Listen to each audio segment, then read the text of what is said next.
au milieu de nous. Amen. Alors, l'église, tout le monde va bien, tout le monde est en forme. Vous savez, c'est bien d'être en forme, hein. Mais voilà, il y a des jours qu'on est en forme, il y a des jours qu'on est moins. Mais on va laisser faire le Seigneur. Le Seigneur dira, sans moi, vous ne pouvez rien faire. Mais il dit aussi, avec moi, tout est possible. Amen. Et c'est souvent qu'on demande des choses à Dieu qui sont impossibles. Je le répète souvent, mais je le dis, j'aime bien le dire ça. Parce que ce qui nous est possible, eh bien on le fait, on ne complique pas. Mais on demande à Dieu ce qui est impossible. Amen. Parce qu'il est Dieu, parce qu'il est roi. J'aimerais ce soir, on va rendre grâce à Dieu, bien sûr. Je ne pense pas que je serai très long, moi je ne pense pas.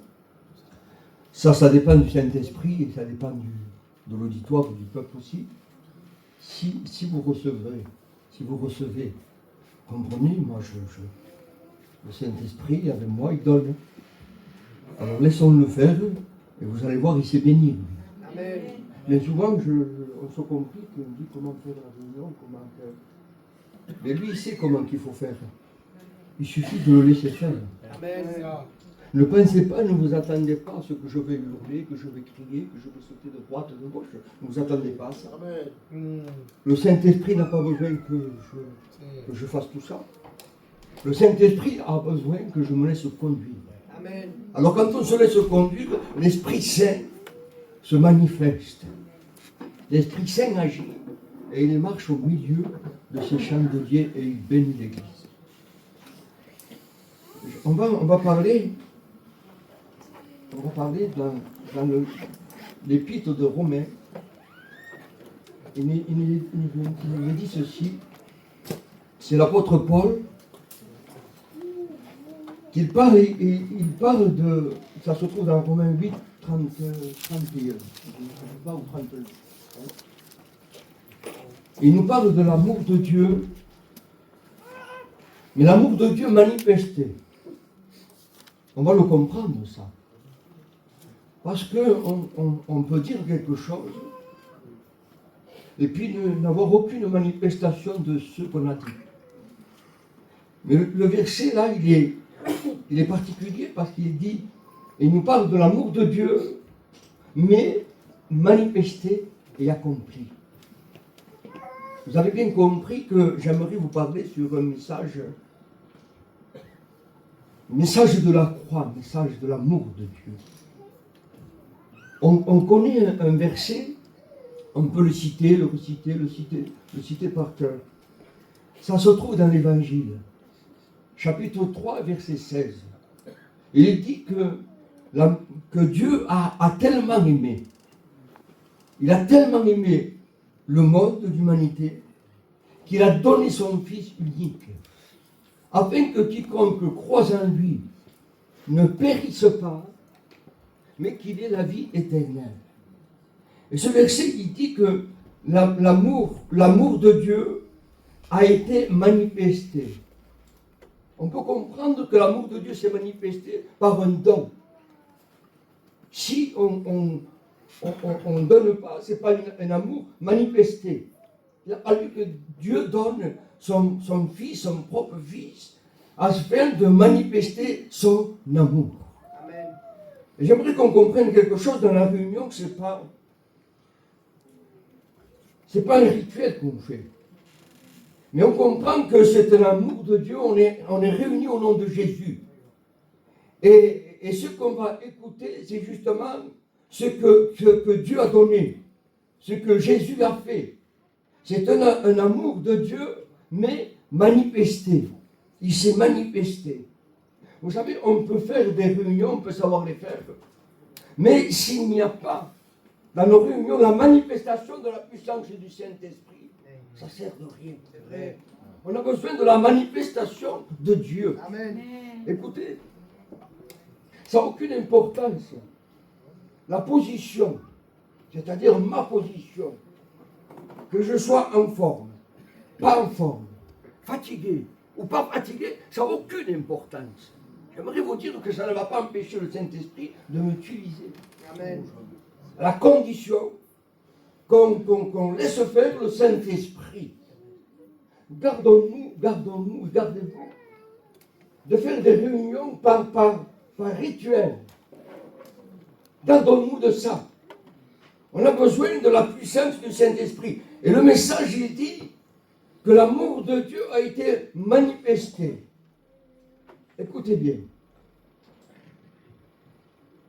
Dans l'évangile de Jean, chapitre 10, verset 17, Jésus va expliquer quelque chose aux pharisiens. Alors, les pharisiens, normalement, c'est des personnes qui devaient connaître. Les pharisiens, c'est des hommes de loi, qu'ils connaissaient la loi, ils avaient connu la loi de Moïse. Mais Jésus va leur expliquer quelque chose. Jésus leur explique aux pharisiens, et il dit, personne ne m'ôte la vie, mais je la donne de moi-même. Il dit, j'ai le pouvoir de la donner, et j'ai aussi le pouvoir de la reprendre. C'est-à-dire la résurrection. On a entendu parler de ça. La mort du Christ. La mort du Christ mis dans un tombeau. Et là, on réalise que la puissance du ciel, la puissance de Dieu va se manifester. 3 jours après, il ressuscite. Amen. L'amour de Dieu manifesté. L'amour de Dieu manifesté. C'est important. Avez-vous remarqué comment il est important de se sentir que quelqu'un nous aime? Manifesté. On a des enfants, et avez-vous remarqué, ils veulent qu'on manifeste un amour particulier. Nos enfants, quand on les prend dans nos bras, c'est un amour manifesté. On ne dit pas je les aime et je leur donne un coup de pied. C'est pas ça. Eh bien, l'amour de Dieu, c'est un amour manifesté. Et tout à l'heure, je vous ai cité ce verset qui est tellement simple que Dieu a tellement aimé qu'il s'est manifesté. Amen. C'est-à-dire que s'il avait eu que sa sainteté, alors on dirait saint et l'éternel, oui, mais ça ne suffirait pas pour qu'il puisse donner sa propre vie. Vous comprenez? La sainteté seule ne suffit pas. Il a fallu l'amour de Dieu. C'est par amour que Christ est mort pour moi. Alors si Christ il est mort pour moi, il est mort pour toi. Amen. Mais des fois on complique l'évangile, on complique les choses. On n'arrive pas à rentrer dans ce que Dieu veut qu'on rentre. C'est-à-dire qu'il veut qu'on rentre dans son amour à lui. Vous comprenez? Dieu a prouvé son amour en donnant sa vie. Verset 19, les pharisiens ils répondent, mais pourquoi? L'écoutez-vous, c'est un imposteur. Il a un démon, puis il est fou. Il a un démon, puis il est fou. Pourquoi vous l'écoutez? Et ce soir, peut-être tu te poses des questions, mais qu'est-ce que je fais là? Comment se fait-il? Eh bien, tu l'écoutes parce que c'est l'esprit. C'est l'esprit qui t'a poussé, qui t'a tiré à ce point que tu viennes t'asseoir ici, dans ce lieu. Et peut-être tu te poses même la question, mais qu'en croyez-qui? C'est pas possible. On retrouve la réplique. Jésus leur disait il leur disait rien de mal, Jésus. Il leur disait qu'il était le bon berger. Et il disait même, je suis le bon berger qui donne sa vie pour ses brebis. Amen. C'est le bon berger qui donne sa vie pour ses brebis.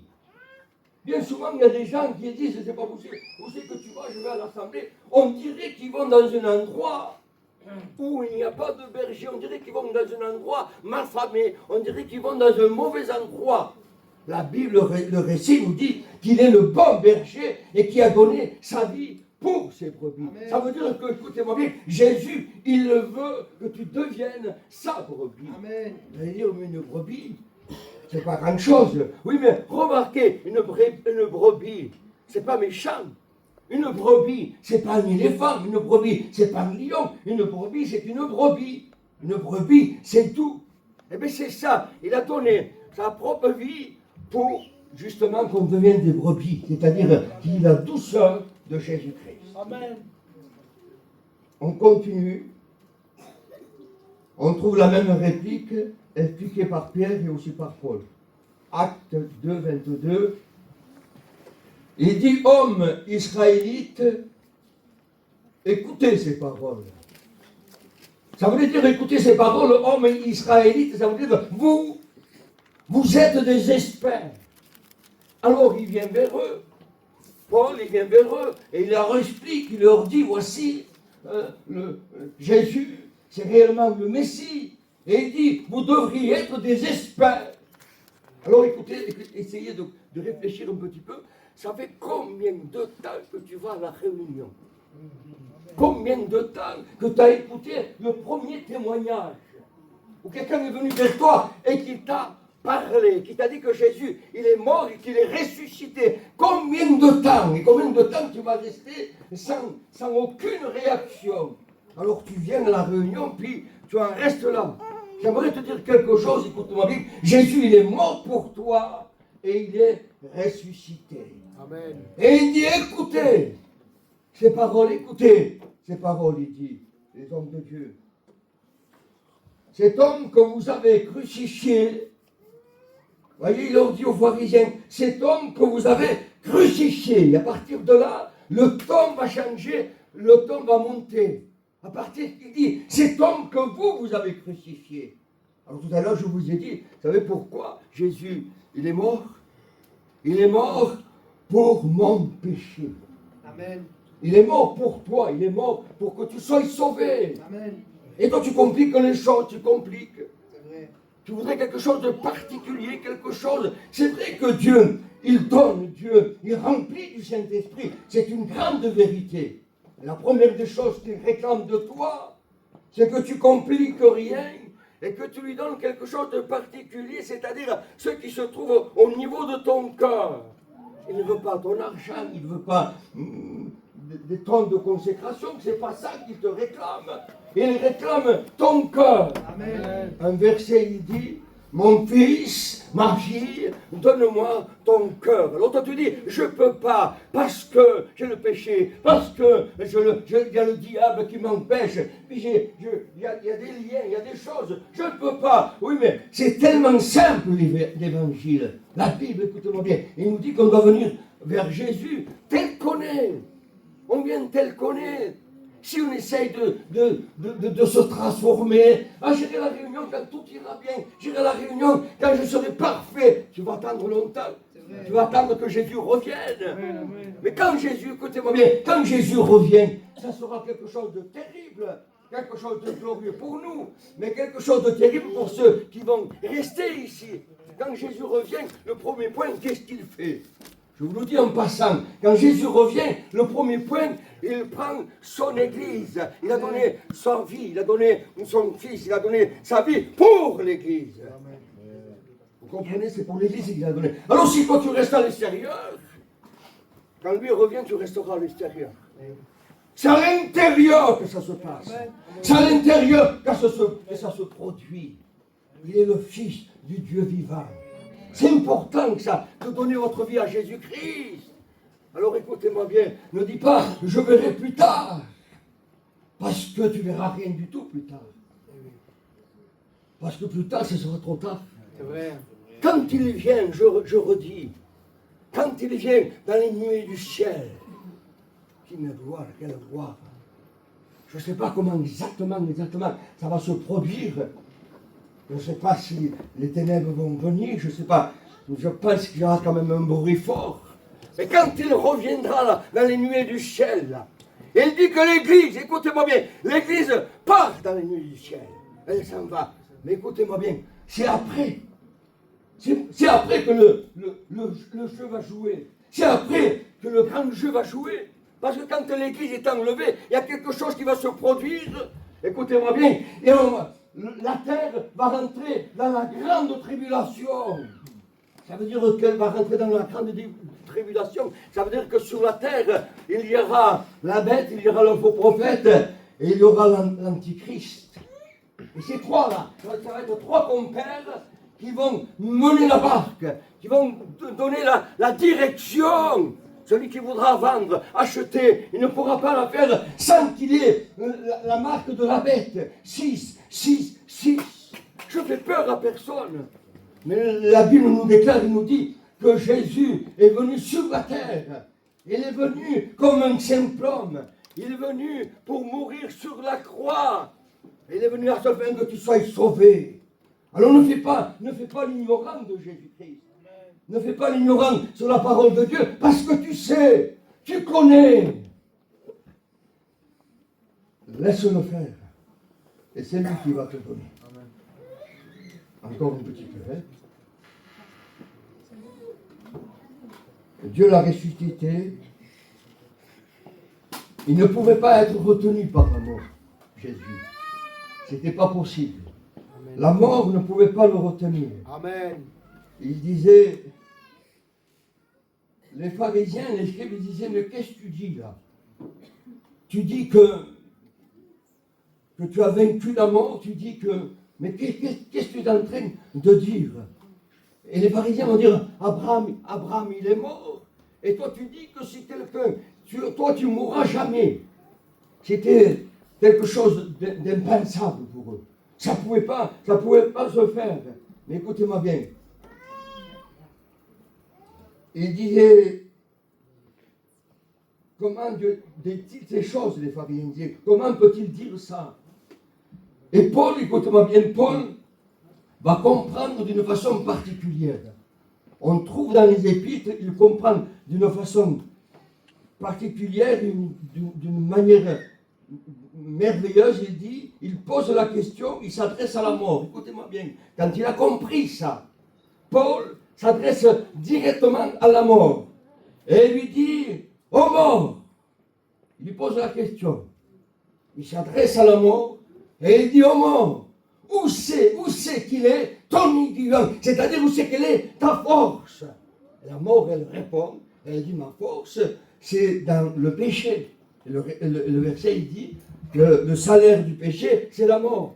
Il n'y a pas de problème, le salaire du péché, c'est la mort. Mais le verset suivant, il dit que le don de Dieu, et ça, il faut s'arrêter dessus, le don de Dieu, c'est la vie éternelle en Jésus-Christ. Amen. Vous comprenez? C'est pas la mort. Il dit mort, où c'est qu'il est? Où c'est qu'elle est ton aiguillon? Où c'est qu'elle est ta force? C'est dans le péché. Mais Jésus, il est mort pour le péché. Alors qu'est-ce qu'il faut que tu fasses, toi? C'est simple. Accepte Jésus. Amen. Accepte Jésus. Alléluia. Salaire du péché, c'est la mort. Le don de Dieu, c'est Jésus. Alors je l'accepte. C'est simple. Ça s'appelle l'évangile. Compliqué, l'évangile. Non, c'est simple.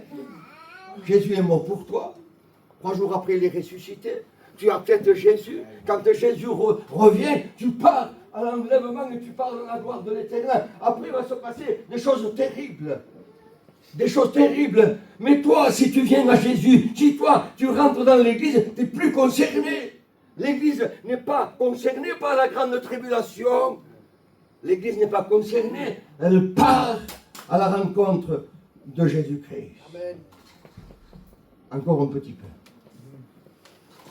Il dit, Paul répond, il dit, gloire à Dieu, il a vaincu le péché, et en même temps, il a vaincu la mort. Et il a aussi rendu libre les captifs. C'est extraordinaire ça. Il a rendu libre, en même temps, il a rendu libre les captifs. Vous n'allez pas peut-être imaginer, mais aujourd'hui, il y a plus de personnes captives, et même parfois, dans l'église, ça arrive, que ce qu'on pense. Des personnes qui sont captives et qui ont besoin d'être libérées. Ils ont besoin de liberté. Et Jésus, il est venu sur la terre, il est mort sur la croix, il est ressuscité pour que tu sois libre. Libre de ta mauvaise façon de raisonner. Amen. Il y a des chrétiens, savez-vous qu'aujourd'hui encore, eh bien, ils fument encore. Parce qu'ils ne sont pas libérés. Ils n'ont pas été délivrés. Parce qu'ils ne sont pas venus réellement au pied de la croix. Quand on prie, quand un serviteur prie, quand un chrétien, il prie, comment qu'il s'y emploie, comment qu'il fait pour prier? Et bien, la première des choses, il se met aux pieds de Jésus. Et puis il ne bouge plus des pieds de Jésus-Christ. Il ne bouge plus et il demande grâce, grâce, grâce. Et bien c'est ça qu'il faut que tu demandes, la grâce de Dieu. Amen. Parce que la Bible dit, écoutez-moi bien, que c'est par grâce que nous sommes sauvés. Amen. Le moyen, c'est quoi? C'est la foi. Mais si tu perds la foi, si tu ne crois plus sur la résurrection de Jésus, si tu ne crois plus sur la crucifixion de Jésus, l'Église, elle part et toi tu restes là. Tu restes là. Et si tu restes là, les tiens restent là aussi, s'ils n'ont pas accepté. Vous comprenez? Alors il est important que tu réfléchisses et que tu dises, Seigneur, j'ai besoin de toi. J'ai besoin vraiment de toi. Il y a quelque temps, j'avais fait un rêve que j'avais trouvé un peu étrange. Et j'étais dans un endroit, je l'ai peut-être dit, mais c'est pas grave. J'étais dans un endroit un peu tumultueux, qui vit un peu de scandale. Et là, moi, je suis en train de prêcher. Il faisait du bruit, j'étais inattentif. Il y avait l'esprit du monde qui se promenait dans cet endroit. Et moi, j'annonçais l'évangile. Un serviteur de Dieu. Il n'est pas appelé à annoncer l'évangile que dans l'église. Vous comprenez? Puisque Jésus il dit, allez. Et quand on va, on ne sait pas vers qui on va.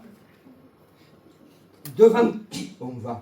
Devant quel esprit méchant on peut aller. Vous comprenez? Et dans mon rêve, moi, je vois ça. Et puis, j'entends comme une voix dans mon rêve qui me disait, celui que j'affranchirai sera réellement libre. Amen. Et là, quand je m'approche, que je prêche, et que je m'approche, je vois une cage. Et savez-vous ce qu'il y avait dans cette cage? Vous allez dire des animaux, des chiens, des singes. Non. Savez-vous ce qu'il y avait dans cette cage? Il y avait des êtres humains. Il y avait des hommes. Alors moi, j'ai comme une révolte. Et je commence à annoncer l'évangile. Puis le Seigneur, il me dit, regarde, tu as la clé là. J'ai dit, où c'est qu'elle est la clé? Et oui, je me souviens que la clé, j'avais la clé de David. J'avais la clé de David. Un serviteur de Dieu, un chrétien, il a la clé de David. Et il dit, la porte que moi j'ouvre, personne ne pourra la fermer. Alors moi, je prends la clé. Non, je prends la clé et je commence à ouvrir. Et je vois ces personnes qui sortent en criant, en louant, en priant. Enfin, c'était glorieux pour moi. C'était merveilleux. Vous comprenez? Alors, il est venu pour libérer les captifs aussi. Amen. Oui, bon, ben c'est ça. Tu ne te trompes pas. Il est venu pour libérer les captifs. Et parfois, dans l'église, il y a des captifs. Amen. Des gens qui fument, des gens qui touchent à la drogue. Comme les jeunes qui ont témoigné là. Les trois ont dit à peu près la même chose. Ils étaient liés, ils étaient méchants. Il a fallu qu'ils viennent, il a fallu qu'ils rencontrent Jésus sur la croix. Il a fallu qu'ils rencontrent Jésus en résurrection. Il a fallu qu'ils viennent à Jésus. Et bien de la même façon, toi, tu n'es pas mieux qu'eux. Tu n'es pas mieux qu'eux. Tu as besoin de rencontrer Jésus. Amen. C'est mardi, tu vas à la réunion, c'est jeudi, tu vas à la réunion, c'est dimanche, tu vas à la réunion, mais tu ne changes jamais. Sais-tu pourquoi tu ne changes pas? Parce que tu as ce mauvais raisonnement en toi. Tu aimes ton caractère. Ah, yo, tu aimes ta façon de faire. Ah, moi, je fais comme ça. Mais c'est pas comme ça qu'il faut faire, c'est comme ça qu'il faut faire. Résurrection. Voilà comment il faut faire. Il faut laisser faire le miracle du Saint-Esprit. Souvent, c'est une attaque, Seigneur, que je suis fatigué, je ne vais pas y arriver. L'esprit me réveille, l'esprit me bouge et il me dit, il faut y aller. Parce qu'il y a des personnes qui sont liées. Mais c'est l'église. Oui, mais il y a des personnes qui sont liées quand même. Il y a des personnes qui ont besoin d'être libérées. Libérées de la mauvaise façon de faire. Libérées de leur mauvais caractère. C'est terrible d'avoir un mauvais caractère. Ça va plus chez toi, ça va plus t'accompagner. Parce que tu as un mauvais caractère en réalité. Tu as besoin d'être transformé, tu as besoin d'être changé. Tu as besoin de continuer à prier Dieu. Amen. Je vais conclure. Jésus dit à Pierre, Je te donne la clé de David. Je te donne la clé de David. Ça, c'est une promesse. Celui qui ouvre, que personne ne ferme. Celui qui ferme, et que personne ne peut ouvrir. Il n'y a aucun démon assez grand, assez fort, qui pourrait fermer, ou qui pourrait ouvrir. Pas assez fort. Seul Jésus-Christ. Amen. Parce qu'il est le Fils de Dieu. Avez-vous jamais vu Jésus en action? J'aime annoncer l'action de la foi, l'action de Jésus-Christ. Vous avez jamais vu Jésus en action guérir les gens, les toucher, puis leur demander une action. Il leur disait, va au réservoir. Qu'est-ce qu'il y a au réservoir? Allez, vas-y au réservoir et lave-toi. L'action de foi. Ils vont faire l'action de foi. Ce soir, j'ai le droit, par le Saint-Esprit, de te réclamer cette action de foi. Tu es lié et tu as besoin de faire une action de foi. Ou ce n'est pas simplement prier de temps en temps, mais de faire une action de foi. Si tu crois, si tu crois, tu verras la gloire de Jésus. Amen. Mais si tu crois, tu verras la gloire de Dieu. Amen. Il dit encore, tout est possible à Dieu. Tout est possible à celui qui croit. Donc le Seigneur, il demande quelque chose, il te demande la foi. Si tu crois, tu verras la gloire de Dieu. Peut-être vous êtes fatigué. Ça arrive, hein, des fois ça arrive, on est fatigué. On est même démoralisé de cops. Hein. Oui. Hein? Qu'est-ce que c'est qui nous encourage? Qu'est-ce que c'est qui nous rend fort? Qu'est-ce que c'est qui nous enrichit? Je vais vous le dire, moi, qu'est-ce que c'est qui... Eh bien, c'est la vague de la puissance du Saint-Esprit. Vous comprenez? Si l'Église dort, ça ne marche pas. Maintenant, si l'Église prie, commence à prier, c'est différent, là. C'est différent. Quand l'Église prie au nom de Jésus-Christ, alors le Saint-Esprit, qu'est-ce qu'il fait?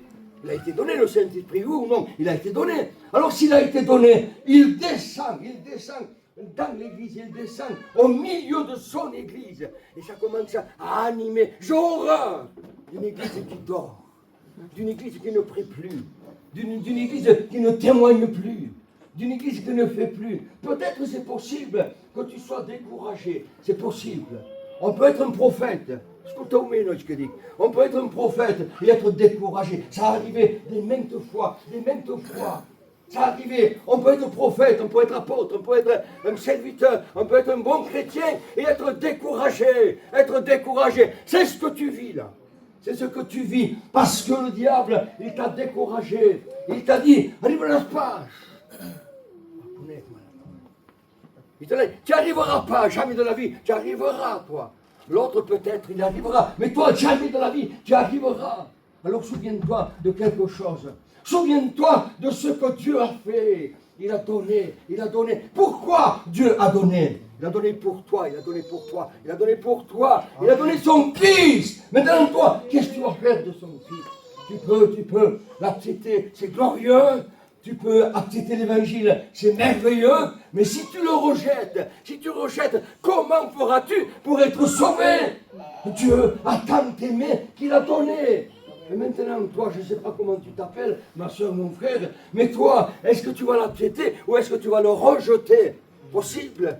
Parfois, il y a des églises entières qui rejettent le don du Saint-Esprit. Savez-vous pourquoi? On dit c'est pas possible, ils ne sont jamais baptisés du Saint-Esprit, parce qu'ils rejettent le don du Saint-Esprit, ils n'ont plus la foi, ils ne demandent plus d'être baptisés du Saint-Esprit. J'y réclame, moi, j'en ai besoin, Seigneur, avant, après, pendant, j'ai besoin d'être onction, j'ai besoin d'être rempli du Saint-Esprit, parce que moi, Seigneur, je suis faible, parce que moi, je suis fatigué. Parce que moi, j'ai aucune force, mais les forces, je les puise en toi. Voilà ce qu'il te faut. Puiser les forces là où c'est qu'elles sont. Pécheur, tu l'es. Misérable, tu l'es encore. Qu'est-ce qu'il faut faire alors, pasteur? Eh bien, viens avec moi au pied de la croix. Amen. Fais comme eux ils ont fait. Prends les pieds de Jésus par ta foi. Ouais. Verse des larmes de repentance et vas-y.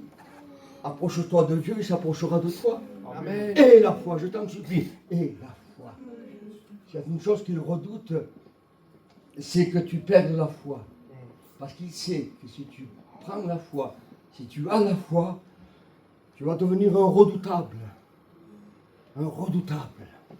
Un redoutable. C'est-à-dire une personne que lui va redouter, que le diable lui va redouter. Parce que quand tu vas commencer à plier les genoux à terre, au nom de Jésus, que tu vas commencer à prier pour un tel, ton petit frère, ta petite soeur, ton cousin, alors écoutez-moi bien, tu vas devenir un redoutable. Un redoutable. Il va essayer que tu ne vois pas. Parce que la Bible dit que le Dieu de ce siècle aveugle l'intelligence des hommes.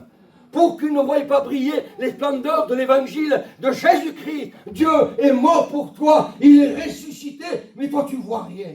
Toi tu ne ressens rien. C'est pas possible. Il y a des années, tu viens à la réunion, mais tu ne ressens rien. Parce que tu es aveuglé. Tu as besoin de revenir à Jésus. Tu as besoin de venir à Dieu. Tu as besoin de te tourner vers le Seigneur parce qu'il est vivant. Et là, écoutez-moi bien, je sais qu'il est là. Je sais que l'Esprit est là. Je ressens le Saint-Esprit. Amen. Je connais le Saint-Esprit. Amen. Vous savez, chaque fois que je vais annoncer l'Évangile, si vous saviez le combat que j'ai, de toute façon, il essaie de me troubler, il essaie de m'affaiblir, il essaie par tous les moyens. Mais je sais que dès que la parole de Dieu est ouverte, la puissance du Saint-Esprit se manifeste dans l'Église. Je sais que ton cœur, il est saisi. L'ennemi t'a dit déjà, avant que tu viennes, on ne laisse pas tout. Mais non, c'est pas pour toi ça. Fais autre chose. Regarde le travail que tu as, ça ne marchera pas. Ben oui, ça va pas. Et puis, tu ne vas pas tromper ces gens là, ils sont gentils, tu ne peux pas. Viens à Jésus tel que tu es. Amen. Viens à Jésus, repens-toi. Viens au pied de la croix, je t'en supplie. Ne dis pas, je sais. Oui, mais avec ton savoir, tu restes. Oui. Il vaut mieux le faire. Il vaut mieux avoir la foi. Il vaut mieux que tu aies l'action de foi. L'action de foi, il va de l'avant. L'action de foi, ne crains pas. L'action de foi, c'est que Dieu, c'est qui va me le donner parce qu'il est roi. Et je veux qu'il gouverne ma vie. Je suis faible, je suis misérable, je suis malade, j'ai des difficultés, j'ai des problèmes, mais Jésus est là. Amen. Gloire à Dieu. Je conclue, mon regard, dit choses. Amen, amen. Je conclue en vous disant quelque chose. Écoutez-moi bien. Je prie, ça m'arrive, je prie. Et chaque fois que je prie, vous savez, en quel nom je prie? Je sais que vous le savez parce que vous faites pareil comme moi. Vous priez au nom de Jésus. Et des obstacles, bon, ben là. Des obstacles, fournis, il y en a. Des obstacles, il y en a. Vous voudrez fermer l'église, lui. Des obstacles, il y en a. Il voudrait que quand tu es... Il voudrait que tu restes comme ça. Il voudrait nous empêcher, vous savez quoi? Il n'est pas passé. L'onction dit, il n'est pas passé. Il voudrait empêcher l'onction dit, mais c'est écrit. Alors moi, voilà comment je fais. Quand j'ai cet obstacle-là, je ne sens pas, et pourtant je sais que c'est écrit, mais je ne sens pas. C'est pas grave, je ne sens pas, Seigneur, mais il faut le faire. Amen. Il veut le faire. Alors je fais une chose.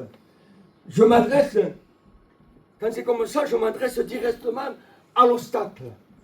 Je m'adresse directement à la difficulté. Je m'adresse directement à la maladie. Je m'adresse directement au démon. Et je lui dis, écoutez-moi bien, toi tu viens avec ton obstacle, bien. Tu viens avec tes difficultés, pas mal. Tu viens comme tu veux toi. Mais moi je viens au nom de l'Éternel. David, quel merveilleux. Il était merveilleux, David. Il disait à Goliath, c'était, je crois que c'était un fils d'Anak. Les fils d'Anak, c'était des géants. Tout comme un équivalent. Tout comme un équivalent. Et quand David, il y va, il dit, Saül, laisse-moi faire le meilleur. Et Saül, le roi, il dit, non, c'est pas possible, tu vas mourir. C'est un géant. Où c'est que tu vas là, vers le Goliath? Écoutez-moi, mais je vous dis entre deux voix, moi. Le diable, il veut te montrer comme quoi il est géant, lui. C'est ça qu'il veut te montrer. Et il te dit, tu ne pourras pas. Il te dit, tu n'y arriveras pas. Mais comment tu vas faire, toi? C'est pas vrai. Tu es méchant, des pécheurs, tu as cette d'auto, tout ça. Tu ne pourras pas. Et David, lui, il dit, Saül, laisse toutes ces armures-là, tout ça, que ça nous encombre, le monde. Laisse toutes ces armures, il dit, et je vais y aller tout simplement, je suis un berger, moi. Il dit David, un berger, explique-nous. Je suis un berger, moi. Et un berger, qu'est-ce qu'il fait, un berger? En Égypte, un berger, il était en malédiction aux Égyptiens. Mais lui, il était berger. Il était berger. Et quand il dit, Saül, écoute-moi ce que je veux te dire. Il va l'exhorter. Écoute-moi ce que je veux te dire, Saül. Quand il y a un lion qui sort des buissons, arrive ça, ou du désert, moi il dit, je m'appelle David. Je prends ma pierre, je prends ma lance et je cours. Il n'y a pas beaucoup de chrétiens qui courent aujourd'hui. Et je cours, il dit. Je cours avec ma pierre. Et je commence à bouger mon bras. Je commence à bouger mon bras. Et je lance la pierre. Le lion, il est abattu. Quand il y a un ours, quand il gagne, je fais pareil. Alors écoute, David, il dit, Saül, laisse-moi combattre le fils d'Anak. Laisse-moi combattre. Et un chrétien, écoutez-moi bien, je ne peux pas vous le cacher, ça. Un chrétien, il faut qu'il combatte. Il faut qu'il combatte, c'est le signe de sa foi. Et ce qu'il craint d'un chrétien, c'est un combattant. C'est un combattant. Il a des problèmes, des difficultés. C'est un combattant. Et il dit, David, il va s'élancer. Il va s'élancer contre Goliath. Et il dit, Goliath, il rigolait lui. Il dit, c'est un enfant, il vient vers moi. Et lui il dit, écoute-moi, Goliath. Il dit, toi tu viens, toi tu viens avec ta lance. Tu viens avec ton javelot. Et allez, comment il va y aller lui? Et il dit, je viens au nom de l'Éternel. Vous comprenez? Et il dit, aujourd'hui, parole de foi. Et il dit, aujourd'hui, je vais couper ta tête et je la donnerai aux oiseaux à manger. Aujourd'hui, je vais couper ta tête et je la donnerai. Et oui, mais c'est ça. David, avec la foi, il a coupé la tête de Goliath. Et toi, peut-être, c'est ça qui te manque. C'est cette foi. Sachant que tu as besoin de la grâce, mais sachant une chose, écoutez-moi bien, et je conclue. De la postérité de David. De la postérité de David, qu'est-ce qui va sortir? Alors, ceux qui lisent la Bible, de la postérité de David, il va sortir le Messie. De la postérité de David, il sort le Messie c'est Christ. Amen. Et il dit au nom de Jésus, Satan, recule. Au nom de Jésus, démons, partez. Au nom de Jésus. Ensuite, il s'adresse aux apôtres. Les Romains sont qui? On a mangé un petit peu de pain. Il dit maintenant, allez, levez-vous. Levez-vous et allez. L'église bouge, ça veut l'église. C'est vrai que nous sommes à la fin des temps, c'est difficile, qu'il y aura toutes ces tribulations, toutes choses. C'est vrai. Mais il dit maintenant, allez à mon nom, au nom de l'Éternel, au nom de Jésus. Allez à mon nom, chassez les démons, guérissez les malades. Oignez d'huile. Jésus oignait d'huile beaucoup de malades. Et les malades, ils étaient guéris. Le temps de la grâce. Jésus, il est mort sur la croix. Et après quoi? J'aimerais que l'Église le dise.